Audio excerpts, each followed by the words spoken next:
रयत शिक्षण संस्थेच्या रमजान शेठ बांधार विद्यालय शिरढोण येथे विद्यार्थ्यांनी घेतले सैन्य भरतीचे धडे।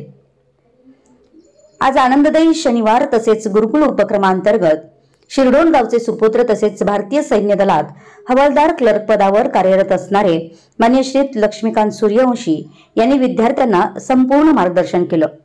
सैन्यात भरती होण्यासाठी आवश्यक असणारी पात्रता, करावे लागणारे काम, इयत्ता 8वी पासूनच करावे लागणारे प्रयत्न, त्याचबरोबर कोणकोणत्या परीक्षा देण्यात येतात या संदर्भात माहिती दिली। एनडीए संदर्भात माहिती दिली व विद्यार्थी-विद्यार्थिनींना भारतीय सैन्यात ही किती सुंदर करिअर आहे याची सर्वांग सुंदर माहिती दिली।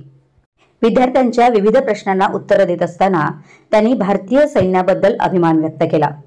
या कार्यक्रमाचं स्वागत व प्रास्ताविक गुरुकुल विभाग प्रमुख चव्हाण मॅडम यांनी केलं। पाहुण्यांचं स्वागत विद्यालयाचे मुख्याध्यापक व्ही.एम. पाटील यांनी केलं। यावेळी विद्यालयातील सर्व शिक्षक, शिक्षकेतर कर्मचारी उपस्थित होते। विद्यार्थ्यांनी या कार्यक्रमाचा आनंद घेतला।